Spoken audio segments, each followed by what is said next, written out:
이 마리아가 아이를 갖게 되는, 예수님을 갖게 되는 이 이야기는 세상에 있는 그 어떤 종교나 어떤 이야기를 들어서 이야기해 봐도 이와 비슷한 이야기가 없습니다. 참 놀랍고 신비한 그런 말씀이고, 이 사건을 인하여서 천주교 같은 경우에는 마리아 동상을 또한 많이 세워서 있는 그러한 모습도 있습니다. 참 인간 여자 중에서 이렇게 복을 받은 여자가 있을까 싶도록 정말 그런 큰 사건의 이야기죠. 더군다나 아이를 갖게 되는 것은 우리 사람에게 있어서 참 축복받을 만한 그러한 사건이죠. 저도 저희 첫째를 이제 임신했다라고 하는 그 소식을 알게 되었을 때 참 많이 기뻤었는데, 그 알게 되는 사건이 참 재미있었습니다. 다들 아마 내가 아이를 가졌다라고 하는 것을 알게 됐었던 어떤 신호가 분명 다 다르실 것 같은데요. 저희 집에서는 저도 놀라고 이제 제가 좀 많이 놀라긴 했었는데, 피자 한 판을 제가 한 조각을 먹고 그리고 이제 잠깐 화장실 간다고 잠깐 화장실 갔다 온 사이에 저희 집사람이 피자 나머지 한 판을 다 먹은 거예요. 그 짧은 시간에. 물론 피자가 큰 피자는 아니었어요. 이제 도미노 피자라고 그 또 딱 그 도미노 피자에 있는 그 작은 어떤 그런 피자가 있었는데, 한 조각을 저는 먹고 그리고서 잠깐 자리를 비우고 온 사이에 그 피자가 어쨌든 한 판인데 그걸 다 먹어버린 거예요. 그래서 이거 어떻게 이 피자를 이걸 한 판을 이거 다 먹었어? 어떻게 이걸 이 순간에 다 먹지? 버렸어? 아무튼 믿지 못할 사건이었었거든요. 그러다가 갑자기 문득 하면서 이제 혼자서 임신 테스트를 해오더라고요. 그러니까 이제 두 줄이 나오면서 우리 아영이가 이제 생겼다라고 하는 소식을 알게 되었습니다. 피자를 통해서 알게 되었어요. 네, 그리고 지금도 피자를 굉장히 좋아해서 가끔씩 밤에 피자를 시켜 먹기도 합니다. 네. 그 소식을 알고 이제 부모님께 알려드렸을 때에 부모님도 너무나 좋아하셨었고, 저도 뭔가 알 수 없는 그런 감격의 어떤 그런 눈물 같은 게 흐르기도 하는 이제 그런 사건이 있었습니다. 참 축복받을 만한 그런 일이에요. 자, 마리아가 예수님을 잉태하게 될 이 소식을 들었을 때에 하다못해서 제가 제 자녀를 낳게 되는 가지게 된 그 사건을 통하여서도 온 집안이 경사였고 축하할 만한 그러한 일이었었는데, 마리아 같으면은 어땠을까요? 참 예수님을 임신하게 되었다라고 한다면은 참 인간 중에서 이보다 큰 복이 어디 있나 싶을 거예요. 얼마나 큰 은혜입니까? 참 은혜다라고 이야기하고, 30절에서도 천사가 마리아에게 하나님께 은혜를 입었다라고 이야기를 합니다. 그런데 이 마리아가 은혜를 받았을 때에 이 은혜가 은혜로만 느껴지지는 않는 사건이었다라고 하는 것을 우리는 알 수 있죠. 자, 마리아는 아직 결혼하지 않았습니다. 결혼하지 않았었고 아직 남자와 동침한 경험도 없습니다. 하다못해 약혼을 하여서 요셉이라고 하는 청년과 결혼을 약속하기는 했지만 아직 둘이 합방을 하는 그러한 사건은 아직 없었던 그런 상태였어요. 그런데 그런 처녀에게 아이가 갑자기 생긴다라고 하니 이것은 은혜라고 이야기할 수 있지만 은혜가 아닌 사건이 될 수 있다라고 하는 거예요. 이 사실이 만약에 동네 사람들에게라도 이야기가 들어가게 되면 어떻게 될까요? 만약에 마리아가 결혼하지도 않았는데 배가 불러오기 시작한다라고 한다면 어떻게 될까요? 돌에 맞아 죽는 거예요. 돌에 맞아 죽는 거고, 결혼을 약속했었던 요셉과의 결혼은 당연히 물 건너가는 그러한 사건이죠. 나중에 요셉이 이 사건을 알게 되죠. 마태복음에 보면 나와 있는데 요셉이 이 사실을 알게 됩니다. 마리아가 임신했다라고 하는 소식을 알게 돼요. 얼마나 이 요셉의 입장에서는 참 그 결혼한 날만을 기다리면서 얼마나 기다려 왔었는데, 하필이면은 자기가 결혼할 여자가 임신을 했다라는 소식을 알게 되니 얼마나 마음이 아팠을까요? 그래서 웬만한 사람 같으면은 얘 간음했다라고 하면서 사람들 다 불러놓고 이제 완전 정죄하고 심하게 이제 돌로 쳐 죽일 수 있는, 그렇게 이야기할 수 있었음에도 불구하고 그러지 않고 조용히 그냥 끝내려고, 우리 그냥 결혼 없었던 걸로 하자라고 하고 사람들에게서도 그냥 서로가 맞지 않아서 결혼을 하지 않은 것처럼 그렇게 보이려고 헤어지려고 하잖아요. 천사가 꿈에 나타나서 요셉에게 예수 그리스도를 임신한 것이다, 잉태한 것이다 라고 이야기해 주기 전까지 요셉의 입장에서도 당연히 결혼을 하지 않을 만한 그러한 이유가 충분했었던 상황이다라고 하는 거예요. 그러니 이 마리아가 처음 이 예수님을 잉태하게 될 것에 대해서 이야기를 들었을 때에 어찌 이 일이 있을까라고서는 이야기를 합니다. 그리고 그 이야기를 하면서 두려웠을 거예요. 굉장히 걱정하고 염려할 만한 그러한 일이었을 것입니다. 자, 그런데 결국 마리아는 이 모든 사건의 이야기를 듣고 자기의 걱정과 염려가 있었음에도 불구하고 그의 마지막의 고백은 뭐라고 이야기합니까? 38절에 주의 여종이오니 말씀대로 내게 이루어지이다 라고 이렇게 고백을 했다라고 하는 거예요. 자, 은혜지만 은혜로 느껴지지 않았던 이 마리아의 현실, 얼마나 그 마음이 착잡하고 두려웠을지 우리는 이해할 수 있어야지 됩니다. 이 마리아의 사건을 우리가 이해하고 또한 이 사건들에 대한 내용들을 우리가 알아가면 알아갈수록 우리의 삶 가운데서도 은혜로 우리에게 임한 일이지만 그 은혜가 은혜로만 우리가 느껴지지 않을 때에 어떻게 해야 되는지를 우리는 그 방법을 찾을 수 있다라고 하는 거예요. 마리아가 어떻게 이렇게 고백할 수 있었을까? 마리아가 사회적으로 매장당할 수 있고 죽을 수도 있는 이러한 일들 가운데에서 어떻게 말씀대로 내게 이루어지다라고 고백을 할 수 있었을까요? 이 고백은 그냥 형식상 아니면 어쩔 수 없이 하나님 앞에서 했었던 그러한 고백이 아닙니다. 분명 마리아는 내면적으로 깊은 싸움을 하고 있었을 거예요. 자기의 인간적인 생각, 인간적인 판단으로 이것이 어떻게 이렇게 이루어질 수 있습니까? 어떻게 상의 한마디 없이 말 한마디 없이 어떻게 일방적으로 나에게 이렇게 아이를 갖게 해놓고서는 나의 삶을 어떻게 하라고, 나를 어떻게 지켜주겠다라고 하는 말 한마디 없이 어떻게 나에게 그냥 이렇게 어찌 보면은 아이만 던져주고 그리고서는 이렇게 무책임하게 갈 수가 있냐라고 생각할 수도 있어요. 자, 그런데 마리아는 결국에 신앙의 결단을 내리고 하나님의 말씀대로 될 것입니다라고 고백을 했다라고 하는 것. 이것은 마리아가 현실에서 감당해야 될 그 어떠한 무게보다도 그 어떠한 사건보다도 하나님을 더 크게 본 것이 있었다라고 하는 거예요. 하나님을 더 크게 봤었다라고 하는 것입니다. 세상에서 은혜를 입었을 때에 감당해야 될 일들이 우리 그리스도인들 가운데서 얼마나 많습니까? 하나님을 믿고 하나님의 은혜를 입어서 살아갈 때에 사람들 간의 관계가 끊어지기도 하고 사업이 안 되기도 합니다. 또는 건강을 잃어버리게 되는 그러한 일도 생길 수 있다라고 하는 거예요. 우리의 인생에서 하나님의 은혜다라고 하면서 이것이 나에게 하나님의 은혜고 하나님의 나에게 주신 감동이고 그 감격이고 그것으로 우리가 또한 살아갈 수 있다라고 이야기할 수 있습니다. 그런데 그것 때문에 사람과의 관계가 틀어질 수 있다라고 하는 거예요. 하나님의 말씀과 하나님의 사랑을 깨닫고 주의 성령께서 나에게 임하신 그 사건, 이것만으로도 얼마나 큰 은혜입니까?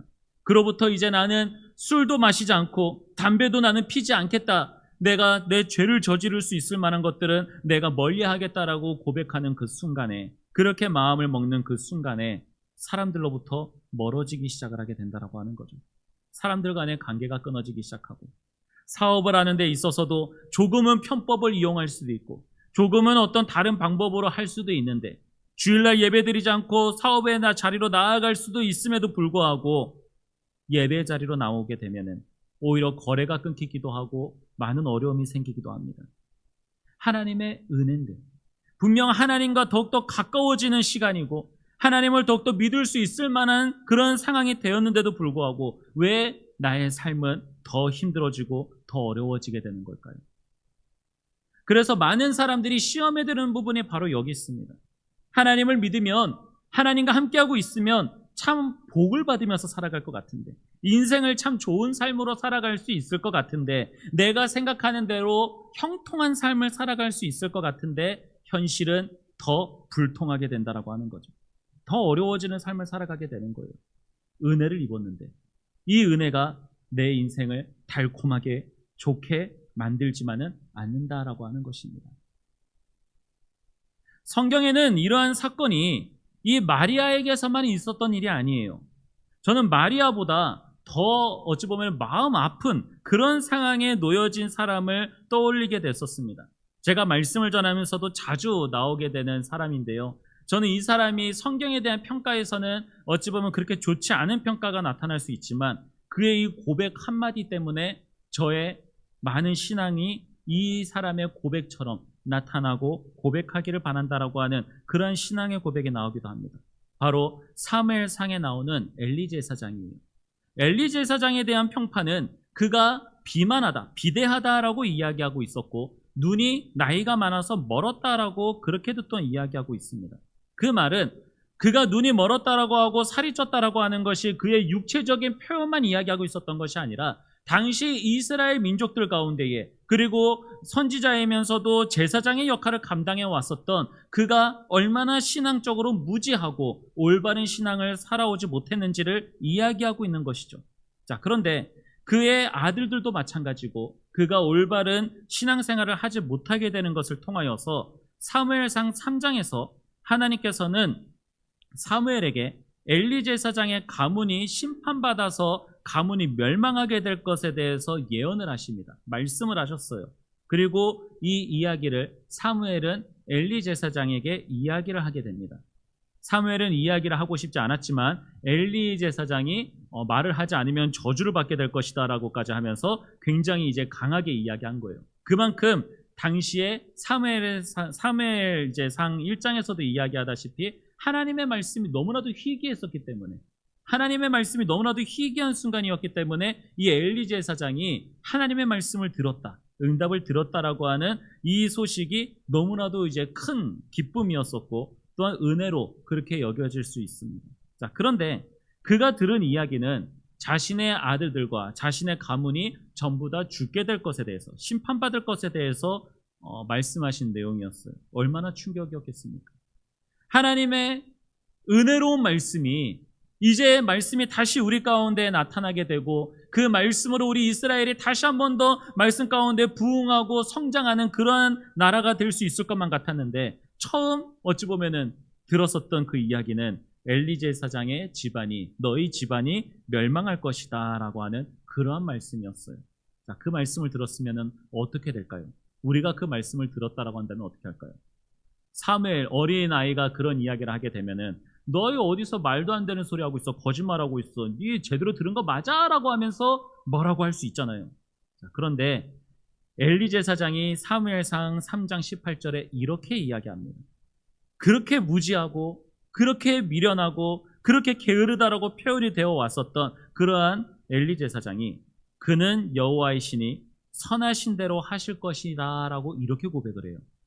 내 가문이 멸망하고 내 집안이 망하고 내 자식들이 다 죽게 될 거다라고 하는 그러한 말씀을 들었을 때에도 그는 하나님께서 선하시니 선하신 대로 하실 것이다 라고 이렇게 말씀하셨다라고 하는 거예요. 우리의 삶에서도 하나님의 은혜가 은혜로 느껴지지 않을 때에 하나님의 은혜가 나의 삶을 더 어렵게 만드는 것 같고 더 힘들게 만드는 것 같고 더 나를 고단하게 만드는 것 같을지라도 나에게 임하시는 하나님의 역사를 그는 여호와의 신이 선한 대로 하실 것이다 라고 고백할 수 있는 그러한 신앙을 가질 수 있는 우리가 되기를 소망합니다. 마리아도 이러한 마음이었을 거예요. 마리아도 처음에는 괜찮을 수 있죠. 근데 임신하게 되면 배가 나오기 시작합니다. 배가 점점점 나오게 되면서 나중에 사람들이 그 이야기를 알게 되었을 때에 나중에 혼인을 한다 하더라도 시기적으로 맞지 않고 요셉이 나는 이 사람과 그때 동침한 적이 없다라고 이야기하게 되면은 마리아는 언제든지 당장에 죽을 수도 있는 그러한 순간에 놓여진 상태예요. 그런데 내가 어떤 삶에 놓여지게 된다 하더라도 하나님께서 말씀하신 것이고 하나님께서 하시는 그러한 일이니 나에게 그대로 이루어지리다 라고 고백을 하게 되었다라고 하는 것이죠. 여러분, 우리가 언제 믿음이 있다라고 이야기할 수 있을까요? 언제 믿음이 있다? 우리가 믿음이 있다라고 이야기할 수 있고 그것이 믿음이다라고 이야기할 수 있는 그러한 모습은 확실한 어떤 미래와 확실한 어떤 무엇인가가 보장되고 보여질 때에 그것을 믿는 것이 믿음이 아니라 확실하게 무엇인가가 보여지지 않고 불투명하고 불확실한 상황 가운데에서도 하나님이 나에게 선하게 이루어 주실 것을 믿는 그러한 믿음이 진짜 믿음이다라고 하는 거예요, 여러분. 한 가지 저에게 믿음이 없었던 것을 고백을 한 가지 드리고 싶습니다. 참 저에게 있어서 부끄럽기도 하지만 또한 그 사건을 통하여서 하나님께서 또한 어떻게든 선하게 인도하신다라고 하는 것을 경험하게 됐었던 그러한 순간이기도 합니다. 얼마 전에 이제 제가 휴가를 받아서 이제 휴가를 떠나야지 되는 그런 상황이었어요. 월요일부터 이제 부산으로 떠나는 거였습니다. 그런데 주일날 저녁부터 갑자기 너무나도 멀쩡하고 너무나도 잘 놀았었던 우리 둘째가 갑자기 배가 아프다 하기 시작하더니 갑자기 이제 토하기 시작하는 거예요. 밤새도록 한 30분 간격으로 애가 좀 잔다 싶으면 또 토하고 자다 싶으면 또 토하고 먹은 것도 없는데 이제 계속해서 이제 그렇게 토하다 보니까 나중에 나오는 것도 없는데 자다가도 계속 이제 토하고 이불이 젖고 뭐하고 하면서 계속 그럽니다. 너무나도 이제 마음이 아프고 참 답답한 상황이죠. 그런데 어떻게 됐냐? 그렇게 밤새 잠도 못 자고 부산으로 운전해서 가야 되는데 밤새 잠도 못 자고 이제 그렇게 시간이 계속 흘러갔어요. 그리고 한 4시쯤 됐을까? 아이가 계속 토하고 이제 힘들어하고 있으니까 이제 급하게 응급실로 이제 가게 됐습니다. 어찌 보면 시간이 참 몇 시간 동안 미련하게 이제 나아지겠지라고 생각하면서 있었던 것 같아요. 그렇게 토하고 한 4시쯤에 새벽 4시쯤에 성모병원으로 응급실로 가게 됐어요. 그리고 이제 그곳에 가서 이제 시간을 이제 어떻게 될지 이제 두고 보고 이제 시간을 쭉 기다리고 있습니다. 원래 계획으로는 한 6시쯤이나 한 그쯤에 이제 부산으로 출발할 계획이었어요. 근데 일단은 그때 출발은 못 하겠죠. 그렇게 시간이 계속해서 흐르면서 9시가 되고 12시가 되고 이제 시간이 계속되면서 이제 아이는 병원에 입원을 해야지 된다라고 하는 그러한 결론까지 이제 오게 됐어요. 이제 결론적으로는 아이가 갑자기 이제 장염에 걸린 거예요. 장염에 걸리면은 보통은 이제 뭐 화장실도 계속 가고 설사하고 뭐 그래야 되는데 그런 게 전혀 없이 그냥 토하는 걸로만 이제 장염이 오게 된 거예요. 그래가지고 이제 입원을 하게 되고 입원 수속을 받고 있고. 근데 이제 그때에 이제 저의 마음속에서는 굉장히 이제 좀 화가 나기도 하는 거예요. 저희 아이가 아프다라고 하는 것에 대한 마음이 아픈 것도 있는 것과 동시에 참 이 휴가 같이 가족들과 한 번도 이렇게 우리 가족들만 4명이서 같이 가고 그곳에서 다녔었던 그런 기억이 없다 보니까 너무나도 오래전부터 이제 계획하고 꿈꿔왔었던 그러한 순간인데 둘째가 아파가지고 병원에 입원을 해가지고 가니까 이제 못 가게 돼버린 거예요. 숙소는 2박 3일로 또 예약을 해놨는데 그래가지고 이거 어떻게 해야 되지? 이제 잠도 못 자고 이제 침대에 이제 기대고 앉아가지고서는 우리 첫째는 계속 자고 있고 첫째는 나중에 깨가지고 이제 뭐 배고프다 부산 언제 가냐 이제 뭐 계속 그러고 있는데 너무 깝깝한 거예요. 화도 나고 대체 왜 이렇게 이런 일이 됐을까? 하나님 저 이제 휴가 가게 되는데 왜 저에게 이렇게까지 저를 힘들게 하시나요? 하면서 너무나도 화가 난 거예요. 그래서 저는 제가 이렇게 표현도 했었어요. 내가 저주를 받았나라고까지 이야기할 정도로 굉장히 제 스스로가 굉장히 화가 많이 났었던 상황입니다. 그래서 이제 어떻게 하겠어요? 결국에는 이제 아내하고 둘째는 병원에 이제 입원을 해가지고 이제 있어야지 되고 제 계획은 그러면은 나하고 그냥 첫째하고 가든지 아니면 첫째를 부모님께 맡기고 나 혼자 가든지 이제 이렇게 해야지라고 이제 생각을 하고 있었는데 이제 한 가지 이제 다른 방안으로 이제 나온 게 저희 부모님께서 얼마 전에 이제 다녀오셨는데 어쩔 수 없이 부모님께서 저희 아이와 저와 데리고 같이 부산으로 가는 걸로 계획이 이제 그렇게 됐어요. 그래서 다시 이제 뭐 기차 타고 그때 기차도 또 타고 갔었나? 그랬었던 것 같은데 아이하고 이제 저희 부모님은 기차 타고 가고 저하고 저희 아버지가 아마 그냥 차 타고선 이제 그렇게 그냥 내려갔을 거예요. 그렇게 내려가면서 이제 부산에 도착해서 이제 그곳에서 좀 지내고 있었습니다. 기분도 좀 계속 안 좋은 상황이었어요. 뭐 맛있는 걸 먹기도 하고 뭐하고 했지만 그리고 애는 계속 병원에서 토하고 있고 이제 계속 아프고 있는 그런 상황이었고 기운도 없고 먹지도 못하고 있던 상황이에요. 그렇게 하룻밤이 지났습니다. 그렇게 하룻밤이 지나고 아이는 집에서 병원에 있을 때였는데 계획이 조금 달라지기 시작을 했어요. 하나님께서 어떻게 하셨냐? 분명히 그렇게 입원해가지고 아파가지고 있었던 애가 하룻밤 자고 나니까 오후 때부터 애가 상태가 이제 좀 많이 괜찮아지기 시작을 하는 거예요. 그래서 선생님은 2박 3일 동안 병원에 입원을 해야지 된다라고 했는데 아이가 하룻밤 자고 일어나니까 몸이 괜찮아지고 있는 거예요. 그래서 선생님이 이제 진찰하러 이제 뭐라고 하죠? 이렇게 병실에 이렇게 오잖아요. 와가지고서 이제 뭐 보고 가고 할 때 애가 너무 집에 가고 싶어 하기도 하고 이제 애가 너무나도 건강해 보이니까 아이니한테 아이나 너 집에 갈래? 하니까 집에 가겠다고 가겠다고 하는 거예요. 애가 상태가 너무 괜찮아지니까 그럼 먹는 것만 좀 조심해 주시고 퇴원을 해도 되겠다라고 선생님이 이야기를 바꾸기 시작하는 거예요. 그 이야기를 듣고 이제 우리는 어떻게 합니까? 그러면 저녁 늦게라도 기차 타고 올래? 라고 이제 이야기가 된 거예요. 아이가 얼마나 회복됐는지는 모르면서 일단 퇴원한다고 하니까 아이 데리고 올래? 라고서는 이야기를 했고, 기차를 타면은 멀미하는 저희 아내가 결국에는 애를 데리고 지하철을 타고 서울역까지 가서 서울역에서 기차를 타고 부산역까지 오게 되는 그러한 장거리 여행을 하게 됐습니다.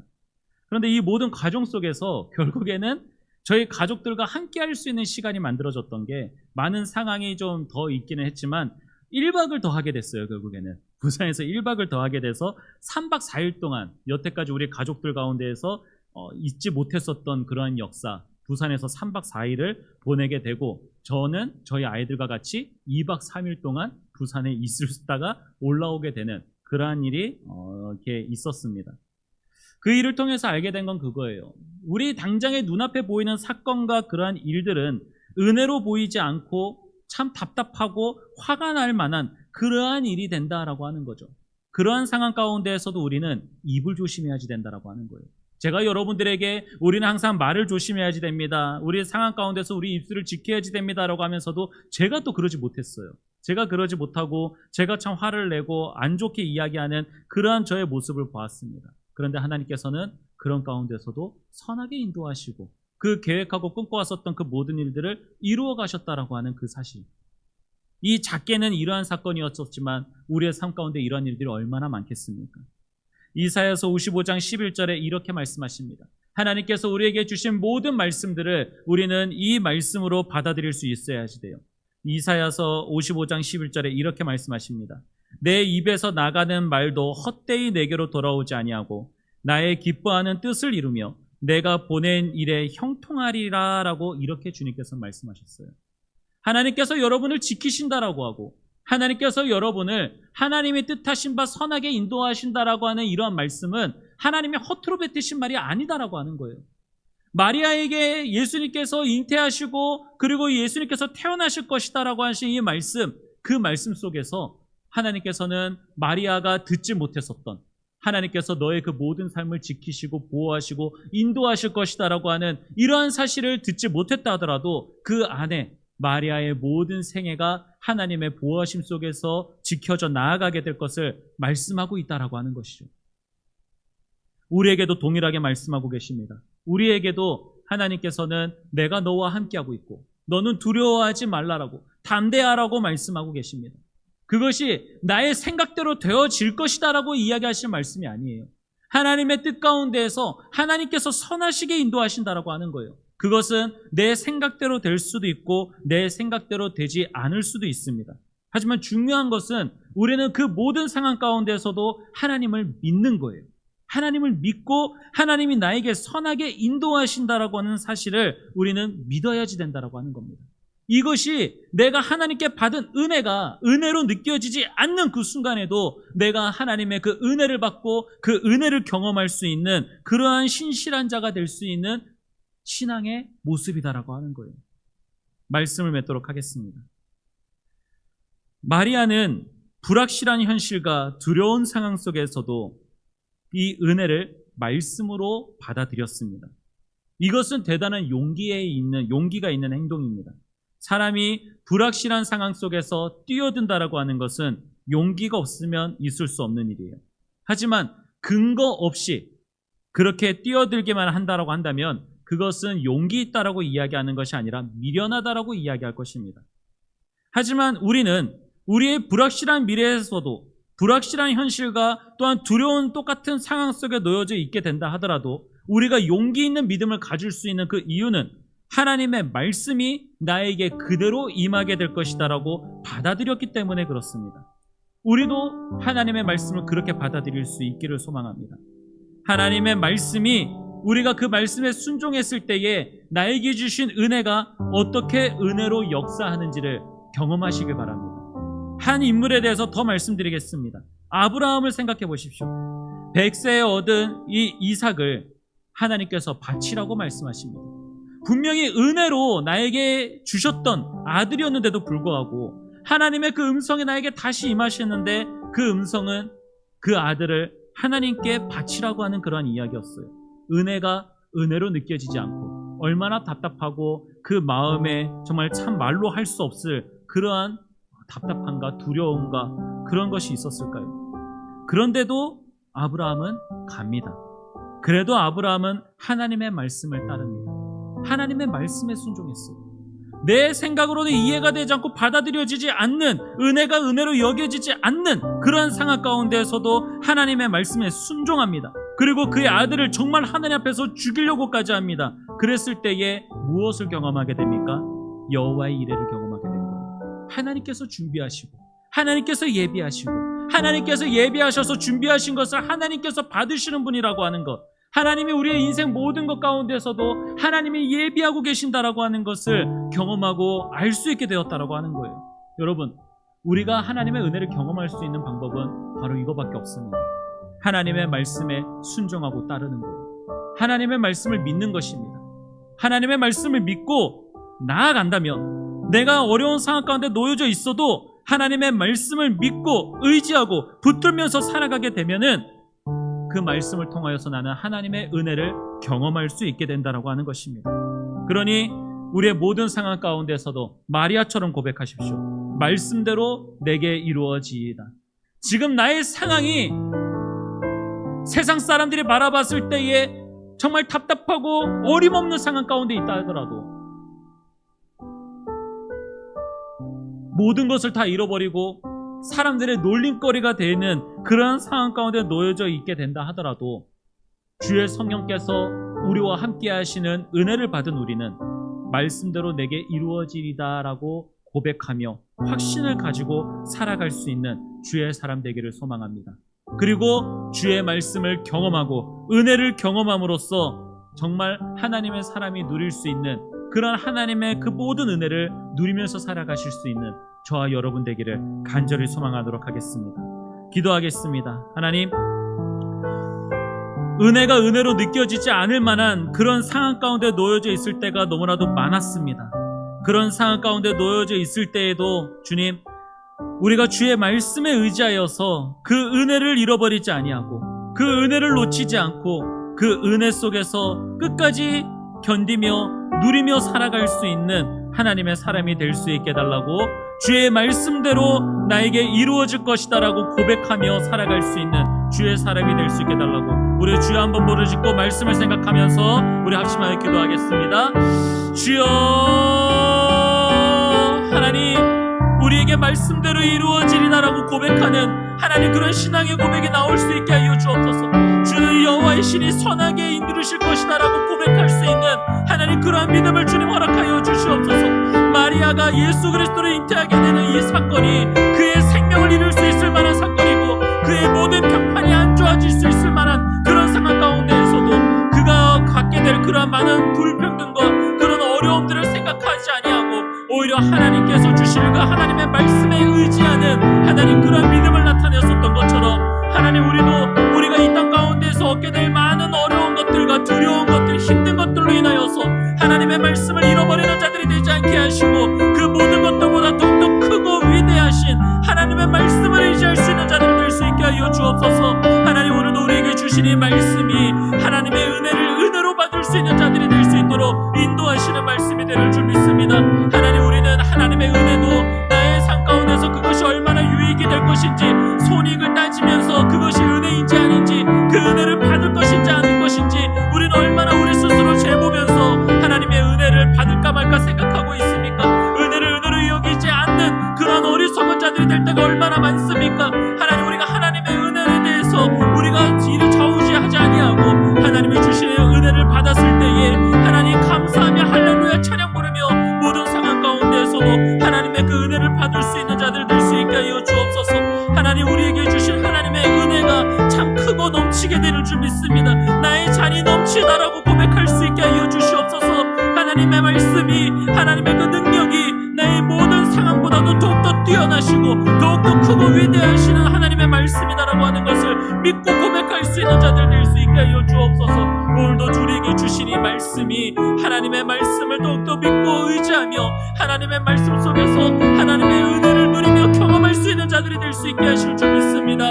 하나님, 나에게 직접적인 말씀으로 적용이 되지 않는 것 같을지라도 하나님의 모든 말씀을 믿고 따르는 자들 가운데 하나님께서 함께 하시며 역사하시는 삶이 이루어지게 될 줄 믿사오니 하나님 앞에서 우리의 믿음을 잃지 아니하고 믿음을 더욱더 굳건히 세워 나아갈 수 있는 은혜의 시간 될 수 있게 하여 주시옵소서.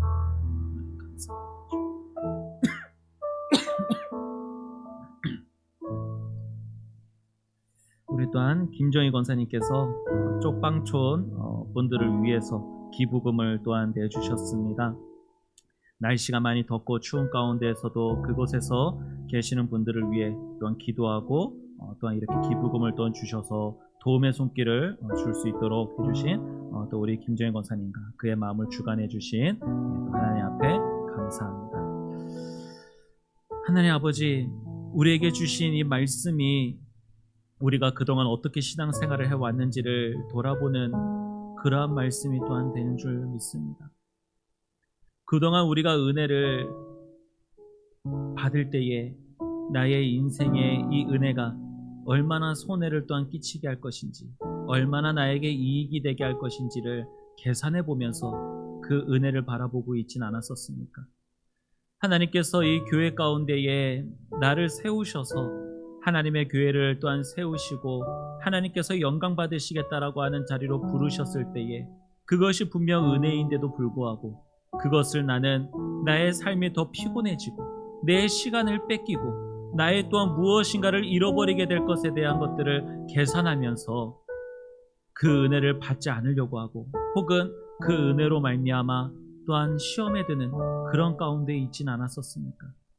그뿐만 아니라 나의 삶 가운데에서도 그것이 은혜다라고 여겨지지 않을 만한 상황 가운데에서도 하나님의 은혜를 생각하지 않고 하나님이 주시는 것이라 생각하지 않고 원망하며 불평하고 있지는 않았었습니까? 주님, 항상 주의 말씀을 가까이 하는 자들 되게 하여 주시옵소서. 주의 말씀을 항상 가까이 하고 주의 말씀과 항상 함께하고 있어야 모든 상황 가운데에서도 주의 말씀이 떠오르게 되고 주의 말씀으로 그 모든 상황 가운데에서도 입술로 범죄하지 아니하고 생각으로 범죄하지 아니하고 행함으로 범죄하지 아니하고 주의 은혜를 누릴 수 있도록 인도되어지는 줄 믿습니다. 주님, 주님께서 나에게 말씀하신 말씀이 하나도 땅에 떨어지지 아니하고 하나도 허투루 이루어지지 아니하고 나에게 온전히 이루어진다고 말씀하신 주님, 주님께서 이루시는 그 모든 일들을 하나님 믿으며 고백하고 지켜나아갈 수 있게 하여 주시옵소서. 우리에게 주시는 믿음, 이 믿음이 사람에게서부터, 사람의 의지에서부터 나오게 되는 것이 아닌 하나님에게서부터 나오는 믿음이 되게 하여 주시옵소서. 하나님이 주시기에 내 생각과 내 의지로는 도저히 이해가 되지도 않고 받아들일 수도 없는 일도 주님께서 주시는 믿음이 있기에 믿을 수 있는 것이고 고백할 수 있게 되는 것이고 살아가게 되는 것인 줄 믿습니다. 오늘도 주의 말씀을 더 의지하고 주의 말씀에 더 순종하고 붙들며 살아가기를 원하며 이 자리에 나와서 기도하고 예배하는 모든 주의 영혼들에게 하나님께서 주시는 그러한 은혜가 하나님의 그 은혜를 은혜로 받아들일 수 있게 하시고 하나님을 떠날래야 떠날 수 없는, 저항할 수 없는 은혜로 임하게 되는 그러한 시간이 되게 하여 주옵소서. 그러한 삶을 살아갈 수 있는 은혜의 밤이 되게 하여 주시옵소서. 감사드리며 예수님의 이름으로 기도드립니다. 아멘. 주기도문으로 예배 마치겠습니다. 하늘에 계신 우리 아버지, 아버지의 이름을 거룩하게 하시며 아버지의 나라가 오게 하시며 아버지의 뜻이 하늘에서와 같이 땅에서도 이루어지게 하소서. 오늘 우리에게 일용할 양식을 주시고 우리가 우리에게 잘못한 사람을 용서하여 준 것 같이 우리 죄를 용서하여 주시고 우리를 시험에 빠지지 않게 하시고 악에서 구하소서. 나라와 권능과 영광이 영원히 아버지의 것입니다. 아멘.